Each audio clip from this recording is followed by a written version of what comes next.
नमस्कार, स्वागत है आपका न्यूज नेशन की सामाजिक जिम्मेदारी वाली मुहिम चमत्कार का लाइव टेस्ट में। मैं हूं अनुराग दीक्षित और आज बात करेंगे कैसे बाबा की जो झाड़ फूंक के जरिए कैंसर जैसी गंभीर बीमारी के इलाज का दावा करते हैं। नमस्कार, मैं हूं आपके साथ रंजना सिंह राठौड़। जिन बाबा की हम बात करने जा रहे हैं उनका यह दावा है कि वो सांप और बिच्छू के जहर को भी झाड़ फूंक से उतार देते हैं और इसी शक्ति के जरिए वो कथित चमत्कार भी दिखाते आ रहे हैं।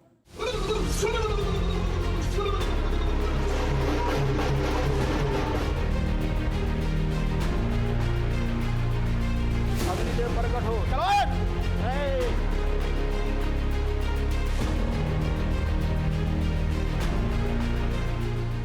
न्यूज नेशन की मुहिम के तहत अब तक कई बाबाओं के चमत्कार के दावे का सच सामने आ चुका है। सच की पड़ताल में अब तक खुलासा हो चुका है कि कई बाबा भक्तों की भीड़ लगाकर आडंबर का दरबार लगा रहे हैं। कोई भभूत से कैंसर जैसी असाध्य रोग का इलाज करने का दावा करते हैं। कोई दिव्य फूंक से भूत प्रेत बाधा से मुक्ति दिलाने से लेकर लकवा जैसी बीमारी के इलाज का दावा करते हैं।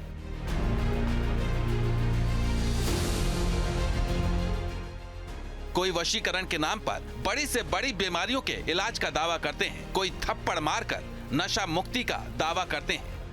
आपने न्यूज नेशन के मंच पर कानपुर वाले हरिओम महाराज का पाखंड देखा। बोतल में फूंक मारकर उनके इलाज करने के दावे को खंड खंड होते देखा। हरियाणा के झज्जर के श्री धुनेवाला हनुमान संकट मोचन धाम के महंत मोनू दास के चमत्कारिक जल से कैंसर और किडनी की बीमारी ठीक करने का सच देखा। मध्य प्रदेश के सीहोर के मांगी लाल ठाकुर के दरबार में फर्जी चमत्कार का सच देखा। उनके भभूत खिलाने का छलावा देखा। न्यूज नेशन के मंच पर अब तक कई कथित चमत्कारी इलाज करने वाले बाबाओं मौलानाओं के पाखंड का पर्दा फाश हो चुका है और इसी कड़ी में आज सवालों के घेरे में है राजस्थान के ब्यावर जिले में दरबार लगाने वाले राधा कृष्ण गुर्जर, जो झाड़ फूंक से कैंसर जैसी बीमारी तक ठीक करने का दावा करते हैं। तो आज बात करेंगे राजस्थान के ब्यावर जिले के देवमाली गांव के राधा कृष्ण गुर्जर की, जिनके झाड़ फूंक में इतनी शक्ति का दावा किया जाता है कि कैंसर जैसी बीमारी का इलाज कराने लोग उनके पास दूर दूर से पहुंचते हैं। बिल्कुल, और बाबा कृष्ण गुर्जर का दावा यह भी है कि वो सूर्योदय से लेकर सूर्यास्त तक ही झाड़ फूंक का इलाज करते हैं और इसके लिए वो भक्त से सिर्फ एक नारियल भगवान को चढ़ाने के लिए कहते हैं।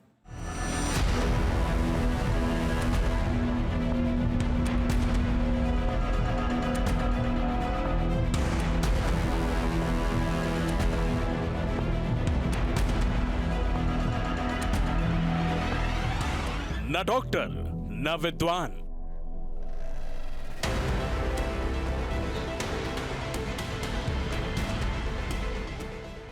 न कठिन तप से अर्जित कोई ज्ञान, फिर भी दावा है कि बाबा इसी तरह झाड़ फूंक के जरिए लोगों के कष्ट का निवारण करते हैं।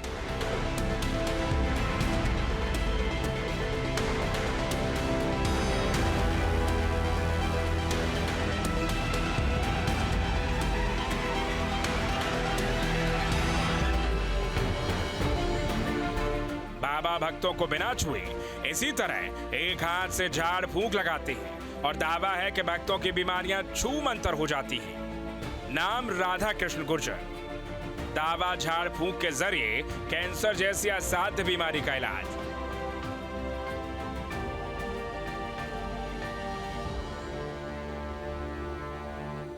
अब ये बताओ कि आप मतलब किस किस बीमारी का झाड़ा लगाते हो, इलाज करते हो? जहर और कैंसर ज्यादा कर तो जहर कैंसर। अच्छा। दूसरी तो हर बीमारी आती है। अच्छा। छोटी मोटी तो सभी आवा है। अच्छा। बड़ी बीमारी जहर और कैंसर। अच्छा। इससे पहले कि आपको बताएं कि बाबा राधा कृष्ण गुर्जर के दावों का सच क्या है, पहले आपको उनका परिचय बता देते हैं। राजस्थान के ब्यावर जिले के देवमाली गांव में यह दरबार राधा कृष्ण गुर्जर का है, जहां हाथ जोड़कर लोग बाबा के चरणों में अपना सिर झुकाते हैं और बाबा उन्हें उनके कष्टों से कुछ इसी तरीके से झाड़ फूंक करके राहत दिलाने का दावा करते हैं। बाबा राधा कृष्ण गुर्जर का दरबार देवमाली गांव के तेजाजी महाराज मंदिर के करीब लगता है, जहां दावा है कि दूर दराज से लोग पहुंचते हैं। बाबा राधा कृष्ण गुर्जर का दावा है कि वो बीते 50 वर्षों से इसी तरह लोगों का इलाज कर रहे हैं। झाड़ फूंक के जरिए राधा कृष्ण गुर्जर कैंसर जैसी असाध्य बीमारी का इलाज करने का भी दावा करते हैं। सांप के जहर को भी बाबा झाड़ फूंक के जरिए शर्तियां उतारने का दावा करते हैं। यही नहीं, कोई दूसरी छोटी मोटी बीमारियों को भी बाबा झाड़ फूंक के जरिए ही खत्म करने का दावा भी करते हैं। बाबा राधा कृष्ण गुर्जर ने न तो कठिन तपस्या की है, न ही उन्होंने मेडिकल साइंस की कोई पढ़ाई की है। बावजूद बाबा के दरबार में यूं ही लोगों की भीड़ लगी रहती है। बाबा का दावा है कि वो भक्तों का इलाज मुफ्त में करते हैं, सिर्फ उन्हें अपने साथ एक नारियल चढ़ावे के तौर पर लाना पड़ता है। तो आप जो झाड़ा वगैरह लगाते इसकी कोई फीस या पैसे वगैरह कुछ है? कुछ नहीं, एक नारियल लगता है। एक नारियल चढ़ाना नारियल बस। भगवान को भेजा हाथ आज मेरे हाथ में लगवाना, क्यों ले जाओ भाई? वो खुद ही चढ़ा देते हैं? खुद ही चढ़ाओ। आप कुछ भी नहीं लेते हो? हाथ में नहीं लेता। हालांकि बाबा राधा कृष्ण गुर्जर के चमत्कारी इलाज के दावों को लेकर न्यूज नेशन ने जब उनसे तीखे सवाल किए तो बाबा के दरबार में मौजूद भक्त नाराज हो गए।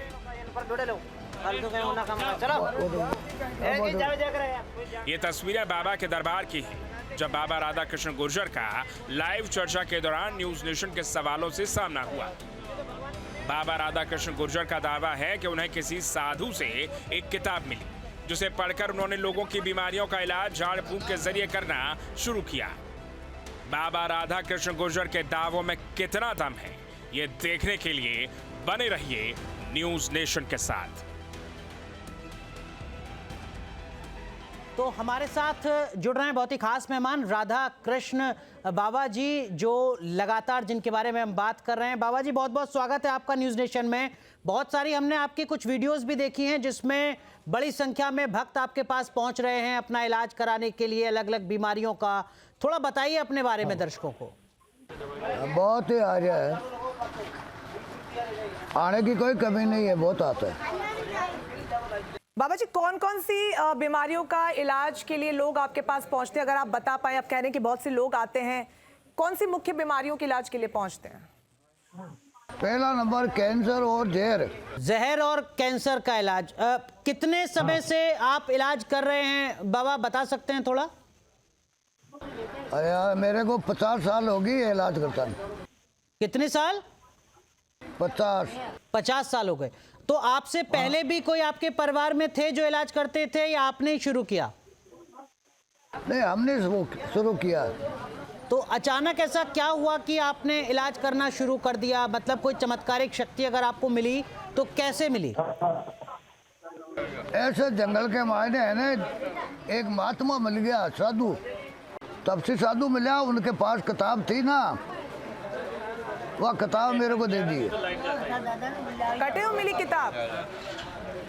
और जंगल के मायने एक भगत आदमी मिल गया,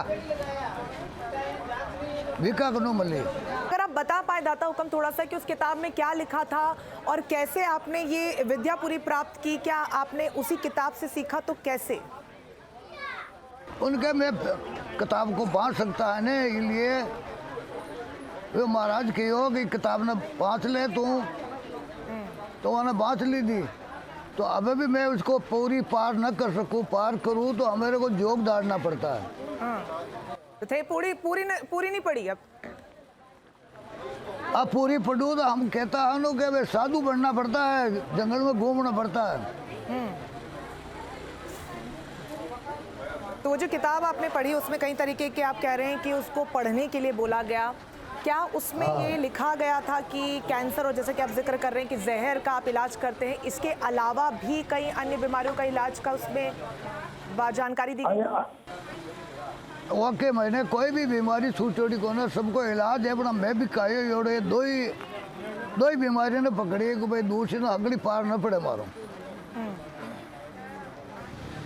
तो किताब आपके पास है बाबा जी अभी? हाँ है। अभी किताब आप दिखा पाएंगे अगर आपके पास हो तो? वो अब देखा संभालो, मैं काफी टाइम है जो ना शान मिलोड़ी इधर। बाबा जी, जो आपके पास मरीज पहुंचता है, आप कैसे पता लगा पाते हैं कि इसको कैंसर है? आपको कैसे पता चलता है? वे खुद कहता है कि हमारे कैंसर है। जो कैंसर वाला है जो ही तो आता है, जहर वाला है वही आता है, दूसरा आता तो दूसरा इलाज नहीं है। बाबा जी जरा ये बताइए, जो जहर के इलाज का आप जिक्र कर रहे हैं, कौन कौन से प्रकार के ये जहर, क्या सांप बिच्छू के काटने वाला जहर क्या आप जिक्र कर रहे हैं, या फिर कई अन्य प्रकार से जो शरीर पे मार पड़ जाती है? इनका जहर का यही है, सर्प काट खाता है ना, उनका मंत्र है, और गोयरा खाता है उनका मंत्र है। अच्छा, तो हर बीमारी के अलग अलग मंत्र हैं, अलग अलग मंत्र। जो आपके पास पहुंचते हैं लोग, कैंसर का कैसे आप पता लगा लेते हैं? कैंसर का पता और सौ आदमी आते हैं, मेरे को मालूम पड़ जाती है कि इसके कैंसर है। कैसे मालूम पड़ जाती है बाबा जी? क्या कोई रिपोर्ट लेकर पहुंचते हैं? आने से मालूम पड़ता है ना। अच्छा, तो जैसे महिलाओं के अलग कैंसर होते हैं, पुरुषों के अलग कैंसर होते हैं, और पुरुषों में भी अलग अलग कैटेगरीज के कैंसर है, तो कैसे आप पता लगाएंगे महिलाओं का? अगर ब्रेस्ट कैंसर है, सर्वाइकल कैंसर है, किसी को लंग कैंसर है, तो ये आप कैसे पता लगाएंगे? अरे उनको देखते हैं मेरे को मालूम पड़ता है कि इनके ये खून कैंसर है या ब्लड कैंसर है या कैंसर है, ये सब मालूम पड़ जाएगी। रंजना, एक चीज़ और समझिए ज़रा बाबा से, उन्हीं की बोली में, कि जो किताब 50 साल पहले मिली थी बाबा को, ऐसा क्या हुआ कि वो किताब 50 साल में पूरी नहीं पढ़ पाए? दाता हुक्म, आप बता पाएं कि आप कह रहे हैं कि पूरी किताब अभी तक आपने नहीं पढ़ी है, क्या ऐसी वजह रही कि आपने वो किताब नहीं पढ़ी है, या फिर आपको लगा कि यहाँ तक ही ठीक था? अरे उनमें ये लकी हुई है कि इसको पूरी पढ़ने से साधु बनना पड़ता है, जंगल में घूमना पड़ता है, जंगल में जाना पड़ता है। हाँ, और वहां जाके क्या कोई तपस्या करनी पड़ती है? तपस्या करनी पड़ती है। किस प्रकार की तपस्या होती है? तपस्या तो बहुत अलग कट्टन होती है ना। अगर आज कोई पढ़ना चाहे और आपके बाद इसको कोई आगे बढ़ाना चाहे कि हम भी इस तरीके से इलाज करें जिस तरीके से आप कर रहे हैं और लोगों की समस्या का निदान करें, तो क्या वो किताब अगर पढ़ लें तो उनको भी वो विद्या हासिल हो जाएगी, वो भी कर पाएंगे आपकी तरह इलाज? वे किताब दूसरा वरना पढ़ नहीं सकता है। हमारे यहाँ पे बहुत आदमी 50 वह पढ़े किसी को आती नहीं है। नहीं आती? ऐसा क्या खास है नहीं आती? कोई भाषा का फेर है उसमें, या उसमें कुछ अलग तरीके से कुछ लिखा गया? आप समझा पाए कि क्यों नहीं कोई और पढ़ पाएगा आपके अलावा? अरे जैसे बड़वा का पढ़ाई है ना, बड़वा की, अरे वे पोती बादशाह बड़वा जी, जिसकी पढ़ाई है उसका मैया। एक चीज़ और बाबा, वो मैं आपसे जानना चाहूँगा, वो किताब आप ही के पास है, जिसको अगर कोई और पढ़ना चाहे तो वो आप ही के पास आएगा, या वो किताब कहीं और है, या ऐसी बहुत सारी किताबें हैं? आज वे किताब दूसरा नहीं पढ़ सकता है इसको। कोई कोशिश करना चाहे, फर्ज करो अगर मैं आपके पास आना चाहूँ और मैं बोलूँ कि मैंने दियो किताब वो पढ़ना चाहूँ, पढ़ी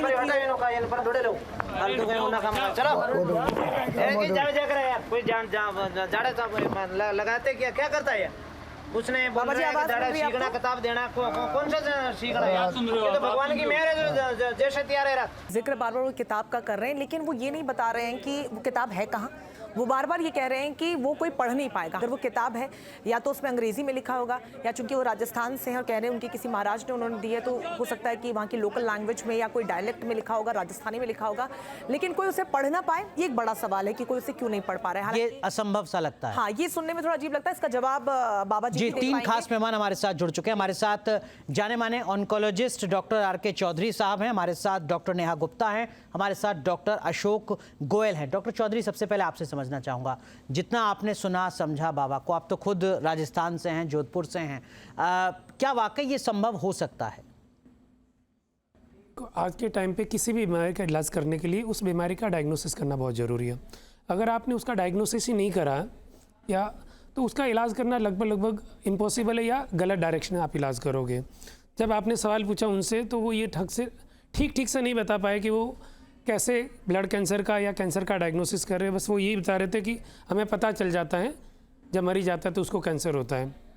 तो देर आर सर्टेन टेस्ट या कुछ जांचें होती है, वो जांच के बाद ही हमें पता चलता है किसी को कैंसर है कि नहीं है। तो ये इनका जो दावा है वो यहीं से नहीं, गलत साबित अगर होता उनको जाता है। 50 साल से वो ये काम कर रहे हैं तो क्या ये संभव नहीं है कि 50 साल के अनुभव के आधार पर वो जांच पाएं? मतलब मरीज जो आपके पास भी आते हैं, ये ज़रूरी नहीं है कि आप पहले उनसे टेस्ट कराएं, हो सकता है कि उनको देख के, उनकी बात को सुनकर आप भी अंदाज़ा लगा लेते हो कि ये समस्या है। यस, आपने बिल्कुल ठीक बोला कि आप अंदाज़ा लगा सकते हैं, लेकिन आप कैंसर जैसी गंभीर बीमारी का अंदाजे के बेसिस पे इलाज नहीं कर सकते। इसके लिए आपको ज़रूरी है उसका सही सही जांच करके सही डायग्नोसिस करें। कैंसर के केसेस में सिर्फ डायग्नोसिस करना ही ठीक नहीं है। कैंसर का डायग्नोसिस के बाद में उसकी स्टेजिंग होती है, उसके रिस्क फैक्टर होते हैं, उसके कैटेगराइजेशन होती है। बहुत सारी कैटेगराइजेशन करने के बाद ही उसका ट्रीटमेंट डिसाइड होता है, किसको सर्जरी करनी है, किसको कीमोथेरेपी देनी है, किसको रेडियोथेरेपी देनी है, कीमो कब करनी है, रेडिएशन कब करनी है, सर्जरी कब करनी है, उसकी सीक्वेंसिंग क्या रखनी है। तो बहुत सारी टेक्निकल चीज़ें होती है, मेडिकल चीज़ें होती है। तो ये संभव नहीं है कि आप सिर्फ किसी की शक्ल देख के जी या किसी का वजन देख के या किसी का घाव देख के आप कैंसर का डायग्नोसिस कर लो। बिल्कुल। डॉक्टर नेहा, मैं आपसे समझना चाहूंगी, क्योंकि आप जनरल फिजिशियन हैं और जैसा कि बाबा जी दावा कर रहे थे कि जहर जो है वो ठीक करते हैं, सांप का जहर हो, बिच्छू का जहर या कई अन्य प्रकार के, क्या ऐसा हो सकता है कि आपने सिर्फ एक मंत्र दिया और ठीक हो गए? नहीं, देखिए आजकल जो हम प्रैक्टिस करते हैं मेडिसिन, उसको हम एविडेंस बेस्ड मेडिसिन कहते हैं। एविडेंस बेस्ड मेडिसिन को अगर मैं इलैबोरेट करूं तो बहुत ज़्यादा रिसर्च के बाद, बहुत ही लार्ज स्केल पे रिसर्च और ट्रायल्स के बाद गाइडलाइंस निकलती हैं कि उस बीमारी का किस तरीके से इलाज करें कि साइड इफ़ेक्ट्स मिनिमम हो और जो बेनिफिट है वो मैक्सिमम हो। ये सिर्फ भारत में ही नहीं, ऑल ओवर द वर्ल्ड चलता है। सो सिर्फ बस एक किताब पढ़ लेने से या कुछ मंत्र जाप कर लेने से आई वुड से ये कहना ही, मतलब I would say this is reflecting the, I am sorry to say, ignorance of a certain section of the society जिनको प्रॉपर नॉलेज नहीं है रिगार्डिंग द मेडिकल साइंस की आजकल मेडिकल साइंस कहाँ से कहाँ तक पहुँच गई है। Moreover this is in a part two से कि जब एक पेशेंट बहुत बीमार होता है तो वो बहुत वल्नरेबल होता है, तो कोई कहीं पे भी कहे कि यहाँ ले जाओ, यहाँ पे ठीक हो जाएगा, वो ब्लाइंडली फॉलो करने के लिए भी तैयार होता है। जी, जबकि ऐसा नहीं करना है, जबकि ये एकदम गलत है। बिल्कुल। और ऑपरेशन पाखंड जो न्यूज़ नेशन की एक खास पेशकश है, इसमें हमारी कोशिश यही है कि जो सच है वो सामने आ सके, और इसीलिए आज हमने बाबा राधा कृष्ण को अपने साथ जोड़ा, लेकिन वो हमारे साथ नहीं जुड़ पा रहे हैं। अब जो जानकारी इस वक्त की मिल रही है, उनके जो अनुयायी हैं, उनके जो समर्थक हैं, वो वहाँ पर हंगामा करना शुरू कर चुके हैं। उनकी कोशिश है कि हम उनसे बात ना करें। हालांकि हमारी लगातार ये कोशिश रहेगी कि हम बाबा राधा कृष्ण को दोबारा अपने साथ जोड़ पाएँ, उनसे बात कर पाएँ और समझ पाएँ कि बीते 50 सालों से जो वो दावा करते आ रहे हैं उसकी हकीकत क्या है। बिल्कुल, और ये बहुत ज़्यादा महत्वपूर्ण भी हो जाता है, क्योंकि जब लोग आस लेकर पहुंचते हैं, जब उनके पास कोई रास्ता नहीं बचता है, तो लोगों के जहन में एक उम्मीद और एक आस होती है और उसी का फायदा इस तरीके से उठाया जाता है। डॉक्टर अशोक गोयल जी भी हमारे साथ हैं। अशोक जी, जिस तरीके से बाबा दावा कर रहे हैं, इनके दावे ये भी हैं कि जो नॉर्मल बीमारियां होती हैं, बुखार हो गया या आपके मांसपेशियों में दर्द हो गया, जिसके लिए अलग अलग ट्रीटमेंट्स होते हैं, आपको फिजियोथेरेपी लेनी पड़ती है, आपको जनरल फिजिशियन के पास जाना होता है, लेकिन सिर्फ मंत्रोच्चार से, झाड़ा फूंक से क्या वो वाकई ठीक हो सकता है? ये ऐसा पहली बार नहीं हो रहा है कि जैसे कि बाबा जी क्लेम कर रहे हैं कि मैं कैंसर और जहर के इलाज को सिर्फ मंत्र उच्चारण से ट्रीट कर सकता हूँ। पहले भी कई बार देखा गया है कि झाड़ा लगवा देने से, भभूत लगाने से, लेप लगा लेने से या फिर मंत्र पढ़ने से कई सारी बीमारियों का, जैसे कि बहुत कॉमन, मैं एक एग्जांपल देता हूँ। आजकल ये वायरल हेपेटाइटिस, जो कि ये सीज़न ही है, वायरल हेपेटाइटिस बहुत कॉमन है कि लीवर में एक सूजन आ जाती है, पीलिया हो जाता है, तो उसके अंदर हम हल्दी खाना बंद कर देते हैं, तला हुआ खाना बंद कर देते हैं। लोगों को सलाह दी जाती है गन्ने का जूस पीजिए, गले में माला पहनिए, वो माला बड़ी होती चली जाएगी, पीलिया उतरता चला जाएगा। झाड़ा लगा देंगे तो पीलिया और लीवर की जो सूजन है वो खत्म हो जाएगी। तो ये नया नहीं है, ये बहुत पुराना चलता आ रहा है। और यस, बिकॉज ऑफ इलिटरेसी मान लीजिए, लोगों के इग्नोरेंस मान लीजिए। लेकिन डॉक्टर गोयल, माफ कीजिए आपको बीच पे रोक रहा हूँ, ऐसे जो बाबा हमारे साथ जुड़ते हैं वो खुद ही कहते हैं कि साहब जो आप कर रहे हो वो कुछ नया नहीं है। जब डॉक्टर फेल हो जाते हैं और डॉक्टर कहते हैं कि अब दवा नहीं, दुआ चमत्कार दिखाएगी, तब वो हमारे पास आते हैं। वो कहते हैं कि तो डॉक्टर ही आपको भेज रहे हैं हमारे पास। बिल्कुल ठीक। मेरा कहना सिर्फ यही होगा कि जब तक, जैसे कि सर ने भी बताया कि आपका जब तक डिजीज क्लासिफाइड नहीं हुआ है, डायग्नोज नहीं हुआ है और कोई जांच के आधार पे आप किसी कंक्लूजन पे नहीं पहुंचे कि मुझे क्या बीमारी है, तो तब तक इन सब चीज़ों के अंदर पढ़ने का कोई डॉक्टर आर के चौधरी जी, जैसे कि गोयल जी बोल रहे हैं कि जब यहाँ पर भी इलाज संभव नहीं हो पाता, लोग आज से वहाँ जाते, तो विज्ञान भी तो कोई कैंसर का इलाज अब तक नहीं ढूंढ पाया है, तो इसीलिए लोग शायद हताश होकर परेशान होकर, क्योंकि जब आपके खुद के घर का कोई व्यक्ति होता है ना, तो आप समझ पाते हैं कि आप पर क्या गुजर रही, जो मिलता है आप ट्राई करने को तैयार होते हैं। मैडम बिल्कुल आप ठीक बोल रहे हो, लेकिन ऐसा नहीं है। एज ए डॉक्टर हमारा ये फ़र्ज बनता है कि हम सच्चाई बताएं, राइट। कैंसर एक ऐसी भयानक बीमारी है कि सिर्फ पेशेंट को ही नहीं तकलीफ देता, पूरी फैमिली और आसपास को जकड़ में ले लेता है। और उस टाइम पे जब एज ए ऑन्कोलॉजिस्ट जब उनको बताते हैं तो हम दो चीज़ें बताते हैं, बीमारी क्या है, बीमारी का ट्रीटमेंट क्या, और उसका क्या साइड इफ़ेक्ट है। डेफिनेटली हर ट्रीटमेंट का फ़ायदा और उस ट्रीटमेंट का कुछ साइड इफ़ेक्ट भी है। उस टाइम पे जैसा डॉक्टर नेहा ने बताया कि पेशेंट और फैमिली वल्नरेबल होती है, उनको दो चीज़ें सुननी होती है, गारंटी से इलाज और जीरो साइड इफ़ेक्ट, और वही पेशेंट ट्रैप में फंस जाता। एज ए पढ़े लिखे डॉक्टर आप उनको ये झूठ नहीं बोल सकते कि गारंटी का इलाज है और कोई जीरो साइड इफ़ेक्ट नहीं। आप सच्चाई बताओगे, आप उनको बोलोगे कि हाँ ये ट्रीटमेंट है, इतने चांसेस है, और उनको चाहिए 100% चांसेस। जब ऐसे बाबाओं के पास लोग जाते हैं तो उनको ये एश्योरेंस दे दिया जाता है कि यहाँ पे 100% ठीक हो जाओगे और आपको जीरो साइड इफेक्ट हो गए, और वही एक ट्रैप होता है जहाँ पे भोली भाली बनता। लेकिन डॉक्टर नेहा गुप्ता, आप देखिए तस्वीरें आप भी देख रही हैं, लाइन लगी हुई है यहाँ पर भक्तों की। ऐसा तो नहीं हो सकता कि किसी को भी कोई फ़ायदा ना हो रहा हो जो इस तरीके के बाबाओं के पास पहुँच रहे होंगे। कुछ ना कुछ तो ऐसा फैक्टर होगा, कुछ ना कुछ तो ऐसा चमत्कार होगा जो शायद इन तमाम भक्तों को लग रहा होगा, जिसके चलते ये लंबी कतार यहाँ पर लग रही है। डॉक्टर नेहा, वेल इस चीज़ को तो आई थिंक मैं ब्लाइंड फेथ ही लेबल कर पाऊँगी, because this is nothing but complete blind faith. Maybe I would assume कि किसी पेशेंट को अगर थोड़ा भी फ़र्क आ रहा हो तो वो एक लाइक अ वाइल्ड फायर एक न्यूज़ फैल जाती होगी प्रोबेबली, या अगर एक पेशेंट को भी थोड़ा सा रिलीफ हो गया होगा, वर्ड ऑफ माउथ वाली बात। और ये छोटे छोटे कस्बे होते हैं जहाँ पे वर्ड ऑफ माउथ बहुत स्ट्रांगली फैलता है पूरे छोटे छोटे एरियाज़ में। सो इन दीज सर्कमस्टांसेस लोगों को लगता है कि बस यही है हमारी बीमारी का इलाज, एंड फिर वो अपनी कुछ किसी और की कोई भी धारणा को सुनने को तैयार नहीं होते, and they just follow the crowd. आप और बीमारियां छोड़ दीजिए, कैंसर एक ऐसी बीमारी है जिसको लेकर सबसे ज्यादा आपको लोग मिल जाएंगे दावा करते हुए कि कोई पानी से कैंसर ठीक कर रहा है, कोई छड़ी घुमा के ठीक कर रहा है, कोई किसी झाड़ा फूक से या मंत्र से कर रहा है। वाई ऑलवेज मतलब कैंसर के लिए क्यों लोग जा रहे हैं? क्यों कहीं ना कहीं विज्ञान फेल हो रहा है वहां पर, और वहां पे आस्था शुरू हो रही है लोगों की? ऐसा नहीं है कि विज्ञान फेल हो रहा है, ये डेफिनेटली कैंसर एक बहुत ही गंभीर परेशानी है।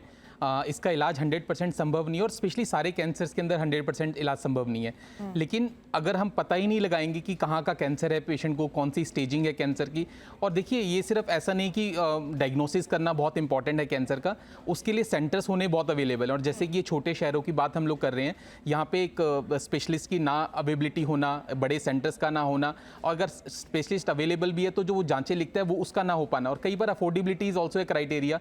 पेशेंट्स को अगर हम कुछ टेस्ट एडवाइस करते हैं, कोई इमेजिंग एडवाइस करते हैं, सिटी स्कैन या पेट स्कैन, तो वो करवाने में भी सक्षम नहीं हो पाते, और दूर वो जाना नहीं चाहते कि किसी दिल्ली जैसे बड़े शहर में आके दूर से अपना इलाज करवा पाएं, कहाँ रहेंगे, कैसे खर्चा उठाएंगे, और बाकी के परिवार मेंबरों को कौन देखेगा।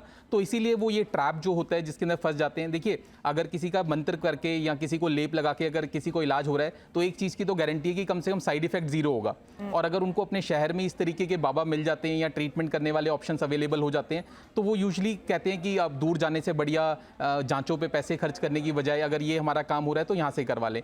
लेकिन कैंसर जैसी बीमारी को बिल्कुल भी लाइटली नहीं लेना है। भगवान ना करे इस तरीके की कोई जानलेवा गंभीर बीमारी का पता चलता है तो बाबा के पास जाने से बचें, पहले प्रॉपर टेस्ट कराएं, एक काबिल डॉक्टर से संपर्क करें। यही हमारी कोशिश है इस ऑपरेशन पाखंड की, ताकि जो सच है वो आपके सामने आ सके। आज हमारे साथ ब्यावर से ये बाबा जुड़े थे, लगातार हम उन्हें जोड़ने की कोशिश कर रहे थे, लेकिन उनके जो समर्थक हैं, उनके जो अनुयायी हैं, वो नहीं चाहते कि जो सच है वो न्यूज़ नेशन पर दर्शकों के सामने आ सके, लिहाजा वो हमारे साथ नहीं जुड़ सके। बिल्कुल, और हमारा बिल्कुल भी मकसद नहीं है किसी की भी आस्था को ठेस पहुंचाना। हमारा एक ही और सिर्फ एक मकसद है कि जो बीच की एक बहुत पतली सी लाइन होती है आस्था और जो जरूरी सोच आपकी है, जो विज्ञान कहता है, उसको आप सभी के सामने एकदम पारदर्शिता के साथ रखना। फिलहाल इस खास पेशकश में बस इतना ही, फिर जुड़ेंगे, फिर मुलाकात होगी, तब तक के लिए हमें इजाजत। नमस्कार।